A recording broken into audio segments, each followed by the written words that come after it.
Let's talk about this process called pattern finalization in law enforcement analytics. So I'm Don Reeby from Excellence in Analytics, and I teach people all over the globe how to be professional subject matter experts in the field of crime analysis. And today we're talking about the pattern finalization process. So what happens and how do you actually analyze a crime series when one comes in front of you, right? So I'm going to give you a couple of tips today to work through your crime patterns. So the first thing is you identify, number one, you identify a principal case. That is the case where you have the most amount of data elements. You have the MO, the modus operandi, maybe it's through force, right?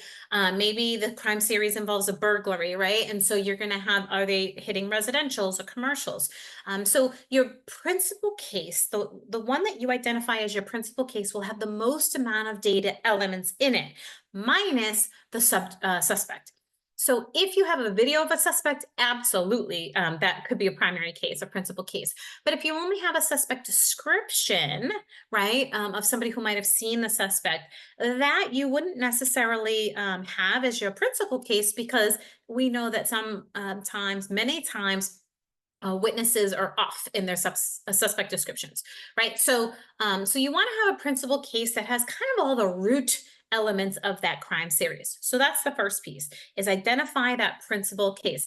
The second piece is to identify three key characteristics of the crime pattern. Right?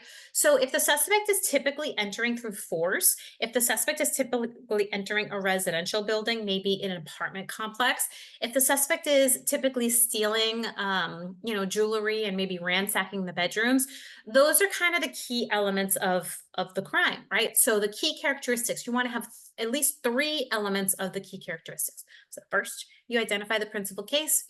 Second, you identify the key elements. And then, only then, do you actually go back and identify other cases. So now you open up your database and you look at all the other cases that could potentially be related to this one, right? So what we're talking about right now is this process of pattern finalization, not necessarily analyzing the pattern necessarily or the series necessarily, but just gathering the information to identify which ones are potentially part of this case. So that's your little tip today on what to do when you are looking at, or to start to do rather, when you are looking at a crime pattern. I'm Don Reeby, and please join us here on any of our social media outlets as we give you these tips and tricks. And you can also reach out to us in our WISE program, where we help analysts across the globe build analytical capacity with excellence. All right, we'll